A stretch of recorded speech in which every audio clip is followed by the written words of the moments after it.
Yo, welcome back to another episode of Nothing Agreed, and we are back today. We finally made it. We've started this off season. We've made it to the Super Bowl. Baron, how are we doing? I'm good. How are you? I'm doing great. I'm doing great. It's good.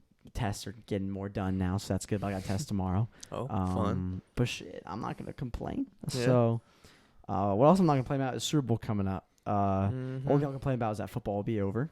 And Yeah, it's sad. America's, I guess, two teams they don't want in is in. Yeah. So, well, I guess not the Dallas Cowboys for some people.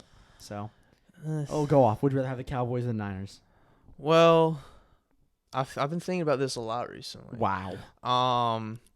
Because I think I would hate to see the Cowboys in more, but the only reason because I was thinking I don't like the Niners in the Super Bowls because I just know Dallas was never gonna get there. That's crazy. But So, Dallas gets there, right? If I say they do, yeah, I would be pretty exactly. upset. I would, but I don't see that happening. Oh, that's crazy. So this one should be more of a quick episode. We got 2 games to go over, which were a week and a half ago. Yeah. So hopefully our memories can jog pretty well. I'm hoping that you watched both of them. I watched the second one. I did not watch the first one. You didn't watch any of the Chiefs game? No, I didn't. Wow. Okay. I was going to because I had homework to do during the first half, and then I saw what was going on at halftime. I said, "Yeah, this game might be over. It doesn't look too good for the Ravens." What do you mean this game might be over? Just looked like the Chiefs. It was 17-10 at half, or 17. Well, that's the final score. Yeah, it was 14. Yeah, but it wasn't looking like a good game for Lamar, and we were talking about the episode before because if he wasn't gonna play well, they weren't gonna win, and yeah, we did say that. Yeah. So I don't know. What I saw was didn't make me feel like turning it on, so I just didn't watch that game. But I did watch the second game, and it was a good game for the most part up until the end, with that Dan Campbell decision. Yeah, but I think I don't, because I can't really say that definitively because I didn't watch the first game, but I want to say that would have been the better game, the second one. I'm guessing you did watch both? Yeah, I watched both. Yeah, because I thought the Detroit, they were playing well. They had the chance to beat the 49ers. They did what we talked about, played to their strengths off the play action, running the ball off the power. Yeah, so I really thought they were going to pull it out. We were going to see the Detroit in the Super Bowl, and some bad head coaching decisions, but there's the other side of the argument because immediately after everyone was on social media is like, oh, what are you doing? I saw people calling for his job after that. And I'm that's crazy. Yeah, I mean, this guy led you to this point, but that almost nobody has ever got to. But even still, Dan Campbell's philosophy has always been we're aggressive. He goes for it on fourth down the most. Maybe Nick Sirianni rivals that with the little tush push, but he probably does it straight up the most. Yeah. That's what he does. You're not going to change your philosophy just because you're in a big game. Yeah. So you can't. There's that one argument where it's, yes, this is a big moment and you got to trust your defense. But that other argument is this is how we've played. How we've played is how we got here. We're going to live or we're going to die by how we play. So while it didn't turn out the way that the Lions hoped, you can't be mad at it. I don't think you're mad at either. You could be mad at the play call. You could be maybe mad at Goff's decision to throw it, and then I guess there is reason to be mad at going for it, but you have to see the reasoning why it happened because that's what you do. And also both Josh Reynolds should have caught I think the first one for him too. So there is that. I will say surprisingly, I was defending Dan Campbell because I thought there wouldn't have been so much backlash. Because if you watch football the entire year, the Lions' success has been stemmed from the fact they go for it on the fourth down. They play all 4 downs. They are aggressive. Exactly, and it's led to them to get to this point basically to win some games. So yeah, I think that's kind of a bad take by people. Especially because that's the reason they were kind of there, Yeah, exactly. The philosophy that they're built on that made them go, I think, 12-5 in the regular season, get a 3rd seed, win the division, go to the conference championship. I mean, yeah, that's the coach that has led you there. So, but it was the Niners also played a good game. Yeah. I saw a lot of people saying that Brock Purdy wasn't playing too well in the first part. He was not. And I can agree to some point. But he was missing some throws, but he did come back at the end. Yep. The role players all around him played well. I'd say throughout most of the game. Lions just had some pressure on Brock Purdy, and that's kind of what we've been saying all year as well. If you can throw him off your rhythm, that's your best chance. Just because everyone else around him is they're so good, they know what they need to do. If you can throw him off, you're going to cause chaos. You're going to break things up. It's going to get bumpy for them. That's how they lost games this year. But the Lions did a good job of that in the first half.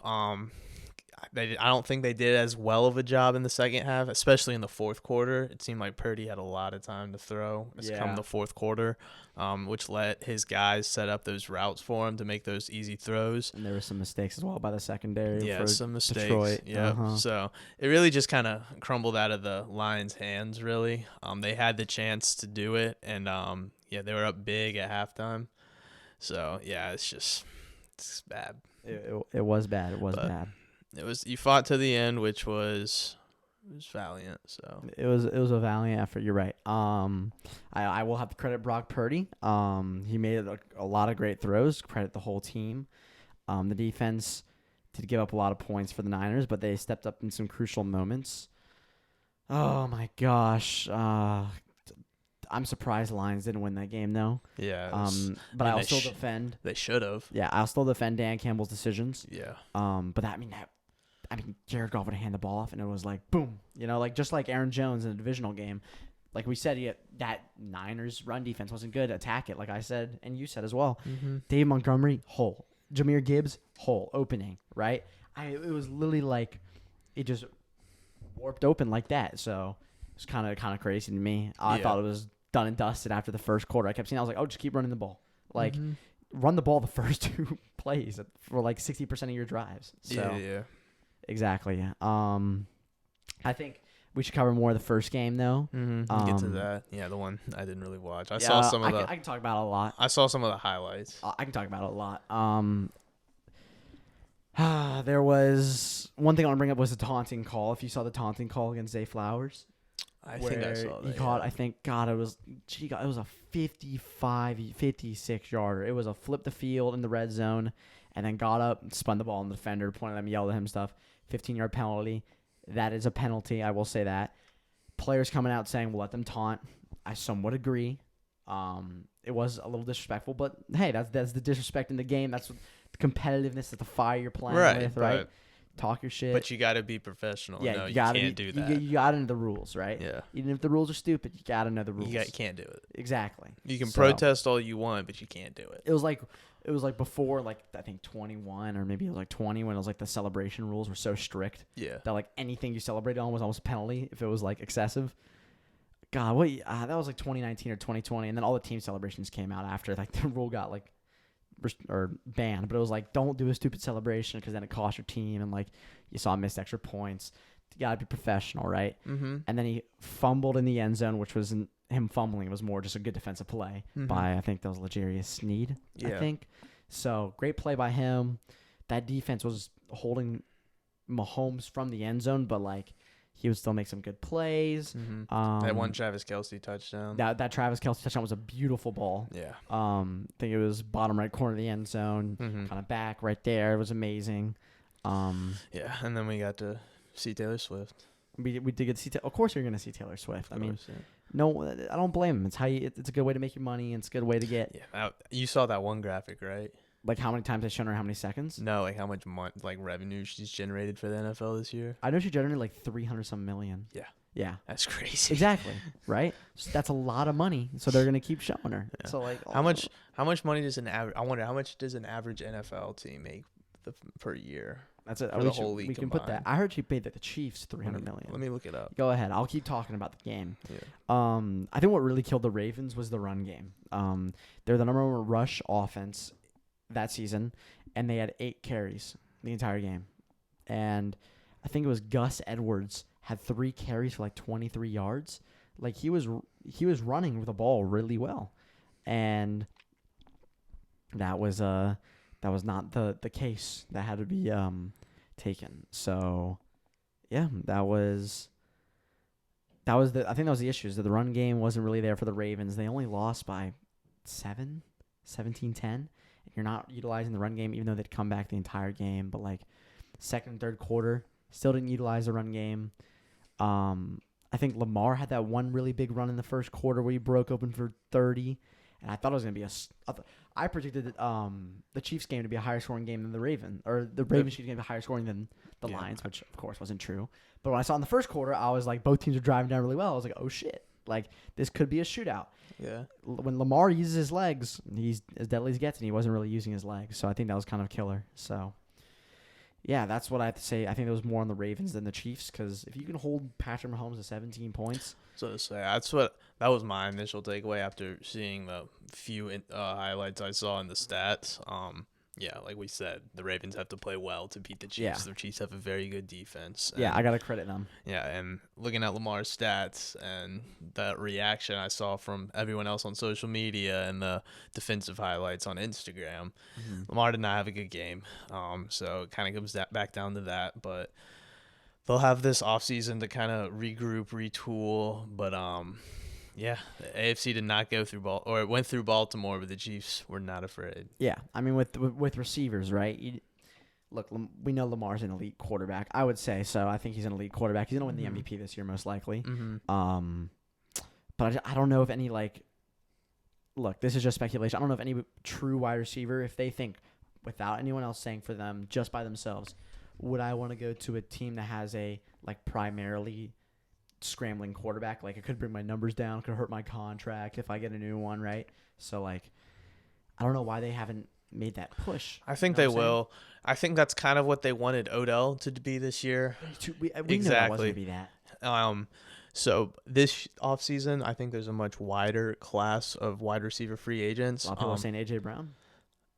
He's got to get traded. Yeah, I know. I'm not talking about just free agents. I'm talking about there could be T. Higgins if you want to talk about free agency. That's true. Yeah, talking about free agency, and A.J. Brown's not getting traded. Stephon Diggs could get traded. He could get. That could be a good name. Is he in the trade conversation? I haven't seen anything. Yeah. Because he's is he upset at the locker? He kind of gave the same response as A.J. Brown, where it was like, I'll be ready to play for who I'm playing for next year, you know? Like, not saying like, oh, I'm ready to catch balls from Jalen Hurts. He was like, I'll be ready next year. You know what I'm saying? So, yeah, a lot of people are like kind of saying that as well. That's just speculation. Yes, of course. So let's look at the free agents though, because I mean, are they really willing to fork over and first round pick for one of those guys? I know the Eagles' asking price is at least 2 for Brown. That's a high ass price. Well, they gave up 1 for him, and he's only gotten better. So yeah, it's a high ass. It is a high, but I know I have seen an article because I saw those rumors and I looked up the speculation and I saw the asking price would be at least 2 first rounders is what people believe. Inside the organization if it comes to that, but a lot of people don't think it will. But I don't necessarily think they need to go big on like a big name like a T. Higgins. He is a free agent. Correct. I think if they want to throw a bag at him, so if they don't have to, I think he would be a good one to go after. I know the Buccaneers are probably gonna try and re-sign Mike Evans, but he's a Chief. We'll see. I know the Chiefs are also going to be in the market for a wide receiver. 100%. And the draft. So yeah, and then I know if you don't hit on those, you got Mike Williams, who's coming off an ACL tear. Yeah, who's very injury prone. So yes, you could probably get him for cheap if it comes to that. We'll see though. Yeah, it'll be tough.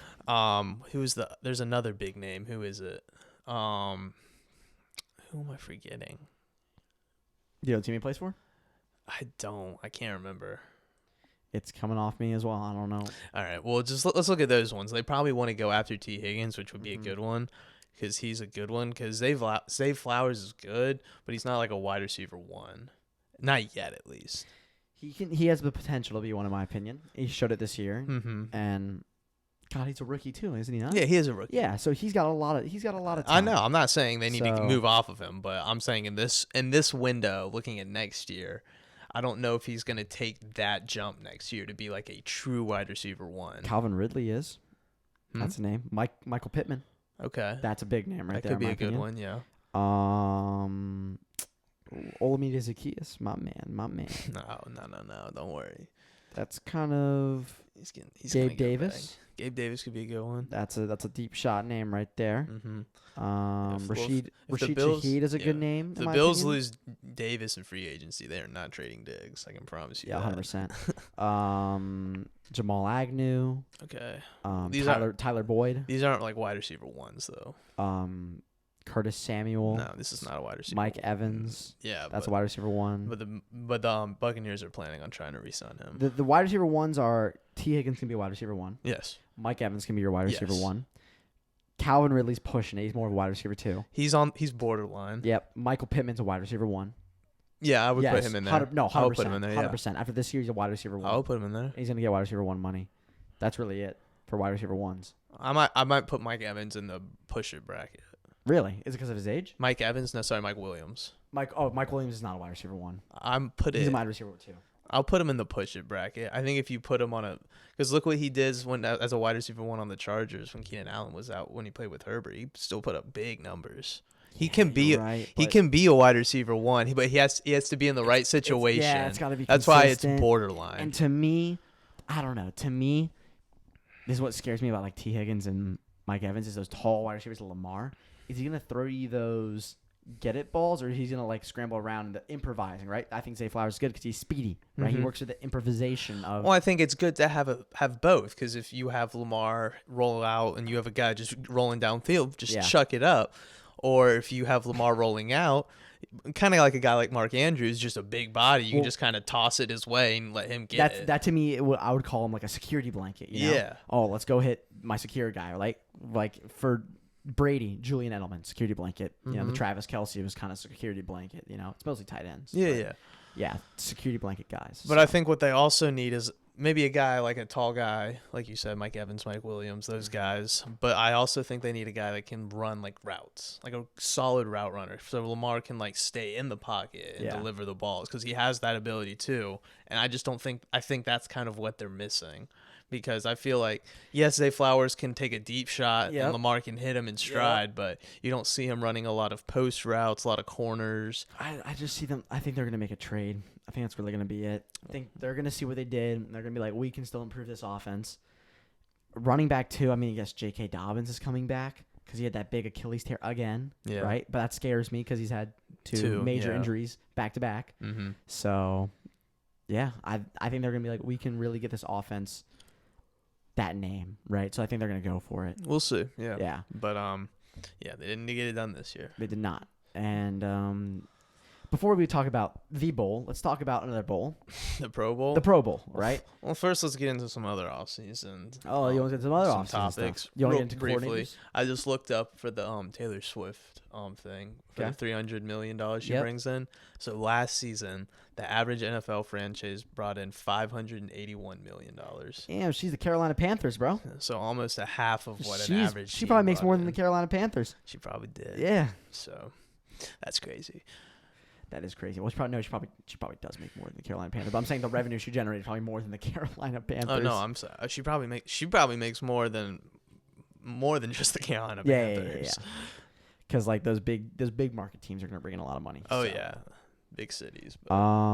Yeah. Well, I mean, do you want to talk about anything else other than off season? What else has really happened? Arthur Smith became the offensive coordinator of the Steelers. Yeah, we can talk about some brief coaching things that we haven't talked about. I guess. True. Raheem Morris, baby, my new coach. There you go. Today. The Commanders, Brian Johnson, and they got rid of Eric Bieniemy and brought in Brian Johnson. Major upgrade, if you ask me.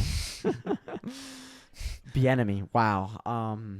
He's sitting the season out.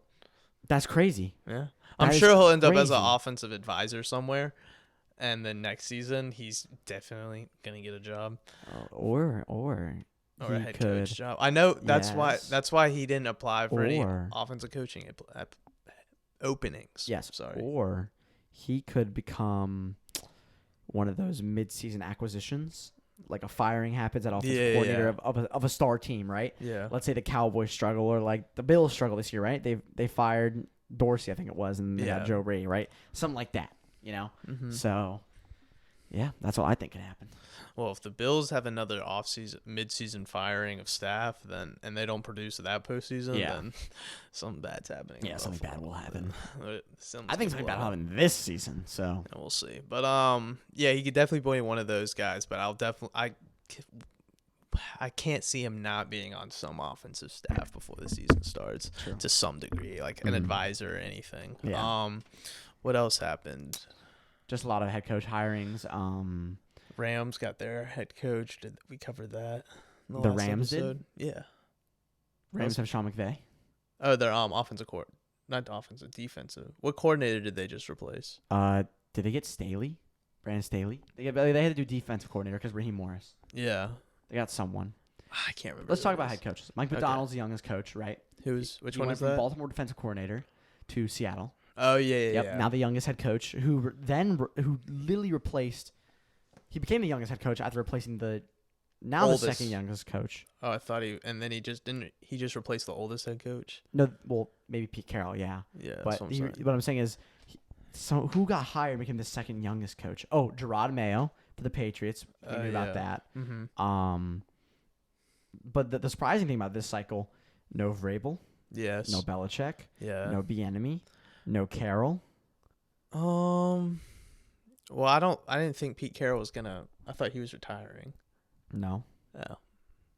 Interesting. He tried to plead. He was pleading to Seattle to keep the job. Oh. Yeah, and they still fired him. Wow. Okay. So. Yeah. I don't know. The Belichick one I can somewhat see. Yeah. The Vrabel one is interesting. Yeah, that is. Did you see the report where it was like he was intimidating? That's why they didn't hire him. I also see him. Yeah, he's 6'4" and like 260. Yeah, he's probably also going to be on an offensive advising staff at some. Not defensive advising. Oh yeah, sorry. He's a defensive guy. Yeah, my bad. No, you're good. You're good. I keep getting all this mixed up. We can do a whole off season. We can do a whole. Yeah, we'll do all that later. Whole off season thing. Right now, we can talk about the Pro Bowl. Did you watch Pro Bowl? Some of it. I watched a little bit of the flag football game. I saw the passing accuracy, how Dan Orlovsky beat every single quarterback. Yeah. Especially your Jalen Hurts. Yeah. He was smiling and put up like the second lowest score. Hey, it's just good to see him smile. It takes a lot to produce a smile these days. Just happy to see it. Yeah. Yeah, I mean, it was fun, I guess. Mm-hmm. I mean, there wasn't anything really cool that happened. Did they even have like the catch competition? I didn't see any highlights. I didn't see any highlights of that. They dodgeball. I know that. I don't even know if they had. I didn't. Yeah. I mean, the Pro Bowl is just a joke. We know that. Yeah, it's not really. It's just not fun anymore. It is the worst all-star kind of thing out there. Well, it's just because football's so dangerous. So you're not. Nobody wants to get injured doing it. No one wants to get injured playing in a meaningless game. The best all-star game. It's baseball? Correct. Baseball is the best all-star game. 100%. Isn't it just the home run derby? No, they have an actual all-star game. Oh, do they really? Yeah, the NL and the AL. Oh yeah, they do. Yeah. I watched it last year. I think Atlanta has this year's all-star game. Oh, fun. We should go. We can go, yeah. And then when Atlanta has one for the NBA, we can go. That'll never happen. Unless we build a new arena. But that'll never happen. Yeah. Fucking trash ass. I feel like an NBA All-Star Weekend could be fun. That could be fun, yeah. That's what I'm saying. But it's still like, because no one's trying, of course. Baseball, they're trying. That's good. Well, yeah, because baseball, you can try and it doesn't really matter. Because but pitchers can blow their arms out. That is true. Yeah. But they just need to bring back their aura around All-Star games. Yeah. Make them feel more impactful. Yeah, exactly. If we as fans the start talking, incentive stuff for the NBA was good. Yeah, I like that. Yeah. But if we as fans start holding players to certain standards for All-Star performances and stuff, All-Star appearances, right? Yeah, we use the All-Star Game MVP as a legacy thing. When it's meaningless. When people go in the Hall of Fame, Jason Tatum, he has one All-Star Game MVP because he dropped 50 points in a game where no one was playing defense and no one else. If I was really a guy who's aspiring to make the Hall of Fame, I would try so hard in the All-Star Game just so I can get that. So it's a better legacy thing. That's what I'm saying because they got Yeah, like imagine like Julius Randle in this year's All-Star game wins the All-Star MVP. Yeah. That was going to be the joke of NBA media for the next year. MVP Julius Randle is going to take over the internet. I promise you if that happens. That is true. That is true. But yeah, the NFL Pro Bowl is meaningless. No one cares. It's just I also watched like the passing competition, some of the flag football game, and some of the dodgeball, and it was just so boring. I did not care. But we can talk about the Super Bowl now. We've got America's worst possible outcome in the Super Bowl. No. Yeah, well, Cowboys could have made it. I'm talking about America. Yeah. You think America would have liked the Cowboys more? Well, America knows the Cowboys weren't getting in. Weren't getting in? Yeah. No, you see, this is why it's like the worst possible thing, because you don't even make the possibility of it happening. There's a possibility for everything. Okay, if by some miracle they fired Mike McCarthy at halftime and brought out Bill Belichick and came back from that deficit against the Packers and then beat, I don't even know who they would have played. Probably the. Oh, dude, Ben Johnson is such a Cowboy next year. Then they would have played the Lions, and they would have had to beat them. It would have been in Dallas, so that would have been a game, but that would have been a dogfight. So they would have had to beat them but they would have had Bill Belichick in this scenario, so I guess that's possible. Or Mike Vrabel, depends on which route they really wanted to go. And then they'd have to beat the 49ers in San Francisco because the 49ers would wipe the floor with the Buccaneers.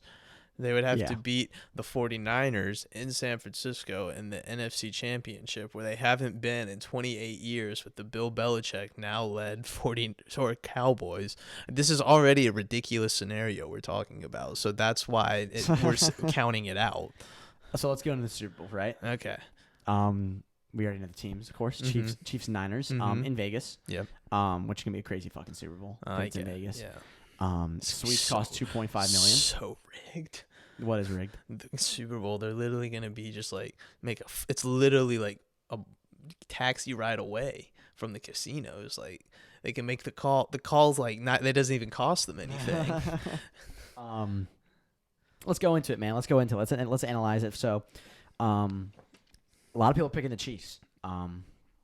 We know that they're technically underdogs in terms of Vegas, but in terms of fan pick and popularity pick and stuff like that, a lot of people picking the Chiefs, right? Mm-hmm. So. I can't tell if it's just a lot of people that think that the NFL is rigged and that they just want the Chiefs to win because Taylor Swift made them so much money, or if it's like Taylor Swift fans that are just picking the Chiefs. I think I'm talking about the betting odds. Yeah, I know. The betting odds have them as underdogs, but I know. You haven't seen that?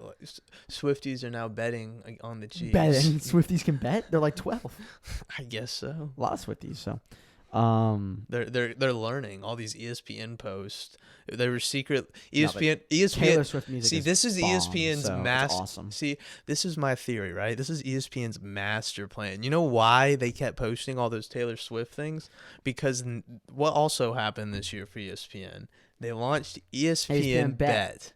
So when you're posting Taylor Swift, getting all these Swifties coming onto your page, now you're promoting this gambling site. Because I've seen the post. Yeah. You can bet here on if Taylor Swift's boyfriend's gonna win. Like you can bet right here if they're gonna win. Now they're doing it. This is a marketing tool. It is a marketing tool, and it's genius. There are, but as you know, I dabble, and dabble. More like a religion. No, that's not true at all. But if we go to the Super Bowl, right? Mm-hmm. There's its own page of Taylor Swift props, right? God. Now, they dropped a lot more. Oh boy. Did they drop a lot more? Okay. All right, they've dropped 4 more. Okay. All right. Will Taylor Swift arrive on time? minus 1,000, she arrives on time. Does she wear a heart-shaped necklace to the Super Bowl? minus 150. This is ridiculous. Does Taylor have her hair down or her hair up? Oh my God. Hair down is minus 300.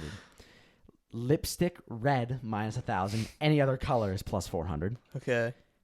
Showing cleavage. Oh my god. Minus 400. She doesn't. Does Taylor and Brittany wear matching tops? Yes is plus 400. No is minus 900. That would be so bad. I low-key might pick yes. That would be so bad. Dude, Taylor Swift and Jackson Mahomes make a game day TikTok. Plus 550. No, he's not allowed, isn't he? Where? What do you mean? Anywhere. Isn't he like a criminal? No, he's been in the suites. Oh my god. Does Taylor Swift post a Chiefs bet on Instagram? No, she wouldn't do. She minus won't. 1,100. She doesn't. She won't sell. Does Taylor Swift wear a Kansas City Chiefs jersey? Minus 250. She doesn't. Does Travis Kelce do heart hands? Minus 130. He doesn't. Minus 110. He does. Because he did it at the Bills game. I know. Is Jason Kelce chest covered or bare chested during the game? God. Does a Super Bowl MVP mention Taylor Swift plus 1,200? That's low key worth it. Well, here's the thing. If the Chiefs win, they mention Taylor. But my thing is, okay, I guess I could see like Patrick Mahomes being like, yeah, it was all thanks to her. But like, I also could see the 49ers like talking trash. But I will say this, if the 49ers win it, I could see like a sorry Taylor like that. I could see anyone on the 49ers doing that but Brock Purdy. I mean, he kind of did it in the pregame press conference. Oh, did he? That Scott Hansen asked him, "Are you prepared to let Taylor down?" He goes, "Yes." So he answered the question, but he was asked the question, so I don't see him doing it either. Then yeah, that probably is free. Is she pregnant? Is plus 550? No, that is not a real thing. Yep. How many times is she shown? More than once is minus 10,000. Who will she endorse as president? Biden is minus 450. Travis Kelce endorse. Biden is minus 700. Well, why is there president endorsements in this? No action if no endorsement. What? Does Taylor Swift write a song about Travis? Must mention him directly. Plus 225. Do they kiss on the field? 105. Yes. That's worth a sprinkle. This is all awful. And is she shown holding a drink during the game? Plus 140 she isn't. Minus 200 she is. That's actual betting things you can do. That is a Super Bowl, ladies and gentlemen. That is so terrible. I wonder if I don't think there's any weirder lines in that. I mean, there's the national anthem. We all know the national anthem. There's halftime show. Will Taylor Swift be shown during the halftime show? Okay, let's talk about the game. All right, let's get to the game. Now, let's do a little analysis, right? All right. Defense, right? The 49ers defense is more known, right, for, I guess, having a defense over the past couple of years. Fred Warner, Nick Bosa, Chase Young, Eric Armstead, Tre'Davious Ward. We can throw the names out there. Oh, yeah. Right? Even though I probably missed a couple. But hey, right? The Chiefs' defense has been much better this postseason, right? I think averaging 13.7, right? They gave up 21 to the Bills, or I think. 21. Yep. They lost 24-21. They gave up 7 to the Dolphins. They gave up 10 to the Ravens, right? Their defense has been pretty freaking solid, right? So good for them. The Niners defense, not so much. They gave a lot of yards to Jordan Love, and that I will say that team was hot, and so were the Lions, right? But I guess you can say the same thing about the Ravens. And the Chiefs are hot. Yeah. So that is true. You got to figure out how to stop hot teams. Now, we get to the offense side of the ball. You got Travis, right? You got Patrick Mahomes, the best quarterback in the game. Pacheco runs like he just stolen something from a store, right? Because he goes, he runs like he's a 7-year-old on the playground. I was about to say, explain that. Explain that? He runs erratic, What do you mean he runs like he just stole something? My apologies. All right, that was not mentioned towards anything whatsoever. All right. Okay. But a lot of people have said that on Instagram, so my apologies. Just taking it from the Instagram comments. That's crazy. Mahomes runs like he's drunk, right? That's what somebody asked him, right? Talks like he's drunk too.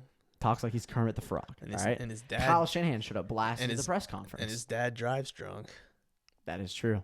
They're like. All right. So, when you really look at the game, though, I think when you look at the 49ers, the Chiefs, right? We're talking right? about Patrick Mahomes' six-pack not being shown. It was like his dad has a six-pack. Yeah, that's crazy. All right. So, when you look crazy. You look at the Chiefs' offense, kind of like the Lions, they have all the right tools to beat the 49ers. They're good at the run game. They have good offensive linemen to get up and physical with those D linemen and separate holes. Missing their all pro left guard though. Oh, that sucks. Guard. But they did have that. They did have that in the Ravens game as well. Okay. So one player, it's probably going to be a little bit of a hindrance, but not that much. I still see Pacheco having a solid game on the ground because he's been pretty solid against good run defenses or bad run defenses this year. He runs like Jameis Winston stealing some crab legs in 2014. There you go. And they're good at the play action. Travis Kelce, having a better postseason than he was regular season. McCole Hardman's been playing a little bit better. MVS made a great catch. Rasheed Rice is kind of that name you want to look out for. Yeah, not Tony McCole isn't Hardman. playing anymore. No, he is playing now. Hey, he's not gonna play. Well, they're gonna suit him up. They're gonna be like, yeah, it's done. You on the bench. We'll see what happens. Yeah. But no, it's Noah Gray, right? Their other tight end, Noah Brown. Gray, right. All right. He's been playing pretty well. Going along with Kelce, they play very well out of that 2 tight end single back formation, formation. Very good out of that. So I expect to see a lot of that. They really just have, like the Lions were killing the 49ers with the ground and pound play action. Chiefs have the tools to do all that too. So the 49ers defense has got to figure that out. They got 2 weeks to do it. We're going to see this weekend if they did.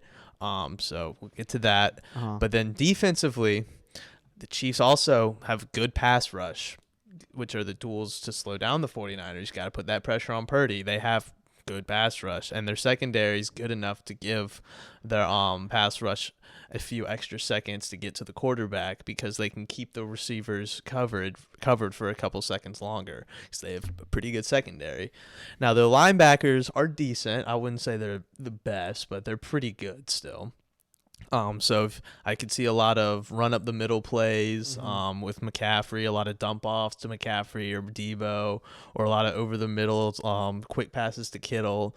But I think the Chiefs are going to have Ayuk on the outside. I think it's going to be difficult getting the ball to him. He's going to have to. I think he's going to be playing out of the backfield a lot, which is what he's good at. He's scoring the first touchdown too. There you go, ladies and gentlemen. Brooks just lost you all money. Yep, I've never hit a first touchdown bet on. Thank you. Yeah, that's probably accurate. So this really is going to be a big game for the 49ers, I really think, because the Chiefs have everything in their arsenal to beat them. So you're going to have to overcome this, right? Yep. Let's look at the 49ers defense. They have excellent linebackers to stuff those tight ends. Fred Warner and Dre Greenlaw are probably the best duo in the league. Yep. Probably undoubtedly. Yep. So they have also a great secondary, although they haven't been playing that well. You're lucky that the Chiefs don't have a great wide receiving core. Yeah. You're probably going to be in trouble if your pass rush gets stuffed and Travis Kelce gets downfield. You've got to get to Mahomes. Just like the Chiefs going to get to your guy, you got to get to theirs because the more time you give him in the pocket, you let Kelce get open. Even if you just let one guy slip behind, Mahomes is going to get that ball. Improvisation is going to be big for Mahomes. And even when you're still getting to him, you got to contain him too because if he gets out and he's gone. So I expect to see a lot of run plays, RPOs, a lot of run pass, options, fakes, disguises, just a lot of stuff to get that 49ers defense really moving around pre-snap, like thinking, because that's kind of what the Chiefs are good at. So I really think this is going to be a battle for the 49ers, which is why I'm picking the Chiefs. I know we haven't gotten to that part yet, but no, we can get to that part. But I'm pretty sure everyone already knows that. Okay. 2 weekends ago, we had the same thing with the Lions and the 49ers. The Lions match up very well, right? Mm-hmm. The run game, right? The guards, right? They had to even have the receivers, right? Mm-hmm. I guess Jared Goff is not Mahomes, though. Of course. No one is Mahomes. But they definitely had a better receiving core. None of his throws looked a little Mahomey. That's all I'll say. And you could probably argue the Lions have a better run game. Yes, I think they definitely do. Yeah, but the Chiefs have the best quarterback. Look at the defense; they got to stop Mahomes, right? You've already gone over it. I think this is the biggest game for Nick Bosa in his career. Of course, a big game for everyone in their career. But Nick Bosa, the spotlight is on you. Chase Young, the big spotlight's on you. Eric Armstead, the big spotlight's on you. Because if you can't get to Mahomes, or get at least pressure him a little bit, it's going to be free. And the way he can improvise looks A little erratic sometimes, but it works every single time. So, the biggest names, in my opinion, the Niners offense has to go toe-to-toe with Kansas City. Yeah, Christian McCaffrey needs to have a big game. The offensive line has got to give Purdy time. Yeah. Debo Samuel's got to make some plays. Kittle's got to make some plays. Ayuk's got to make some plays. It's all. Everyone's got to play a role. Jawan Jennings needs to come have three big catches, right? I think, and I have to, of course, I have to choose the 49ers. Because you have $1,000 on the line. I have 130 to win 1,000. Started the season bet. I have to, right? I think this is gonna be. I have a feeling this is gonna be the Debo Samuel show. I have a sneaky suspicion. I think. Look, he's had that shoulder injury. We've had 2 weeks to rest, right? Hopefully that's a little better this time, right? Utilize him out of the backfield. Utilize him out of the slot. Utilize him as, kind of one-on-one, right? If you can, right? CMC is going to get a lot of attention. Rightfully so. Yep. It's going to open up Ayuk, and it's going to open up Debo. Debo should get more of the looks, but Ayuk, even though he had a bad kind of postseason that was a little hot at the end, he had that big catch against the Lions, and a touchdown as well. And I think you can definitely argue he's probably their better receiver. Yes. Like deep ball, like go get it. But Debo is a guy who makes that offense spread out, who makes the offense kind of so much more unpredictable. He's a utility guy. Yeah, perfect utility guy, right? I think if they're going to win, he has to fit in like a glove, right? It's got to mesh perfectly, and I think that's going to happen. And I think CMC is going to have a pretty good game, but I think it's going to be the Debo. That's my big prediction of the Debo show. I gotta go with the 49ers. I see this game coming down to it's gonna end in either a 5. It's gonna end close to 5 points. I'm gonna give a score prediction. Okay. I'm gonna say 28-24 Niners. I'm gonna go 38-30. Damn. I'm gonna go 38-35. So last year's Super Bowl score. No, 38-30. Yeah, 38-30. 38-30 Chiefs. Yeah, Chiefs. That's a lot of points. It's a lot of points. I thought I was asking a lot of points when I said 28-24. No, I do think this is going to be a big offensive showing.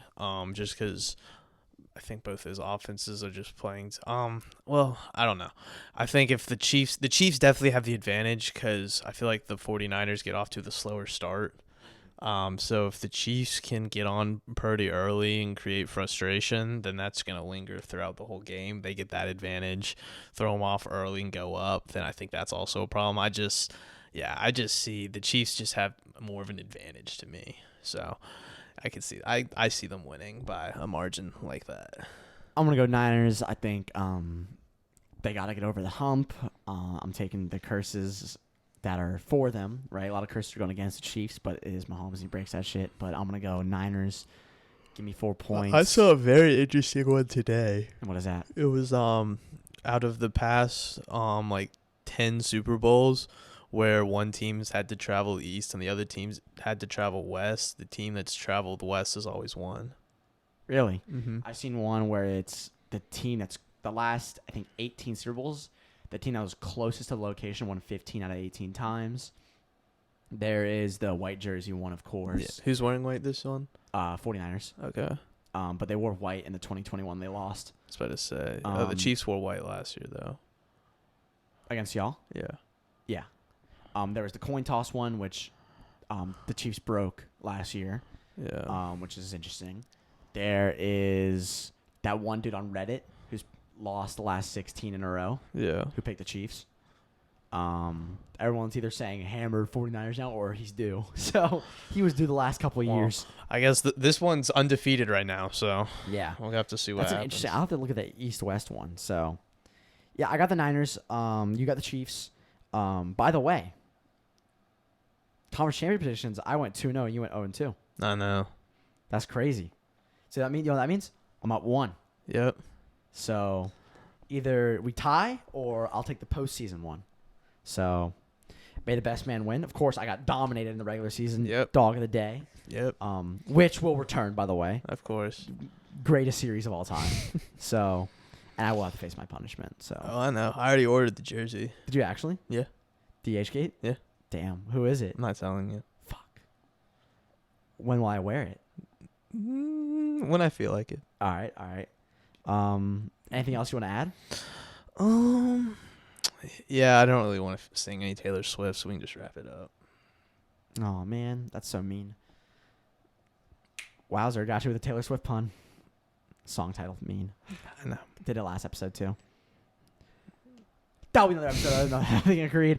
Thank y'all for listening to Baron, myself, NFL Super Bowl Sunday. Hopefully, whoever you want, which America wants neither team to win. But if you had to choose, hopefully your team wins. Of course, we're at a disagreement. Next episode. Will probably be the NBA trade deadline recap because that ended today. 3.5 hours ago. 3.5 hours ago. Maybe we can get someone on as well. Hopefully. Yeah. I mean, I'll just be ranting the whole time. True. And for the NFL, it will be off-season time, and we'll do. Yeah, we'll probably do a wrap-up episode for the season. Wrap-up, where we mock draft. We'll probably do some NFL episodes like periodically through the off season, but there probably won't be weekly uploads. Those will probably switch over to the NBA content, which will be turning up because we're past the trade deadline and we're getting to the playoff race. About to be in the All-Star weekend, and then the race to the playoffs begins, and then it's the postseason. Correct. So we got some off-season stuff for the NFL, but we'll get most in the NBA. So the next one will be an NBA episode. Probably this time next week. Yes, sir.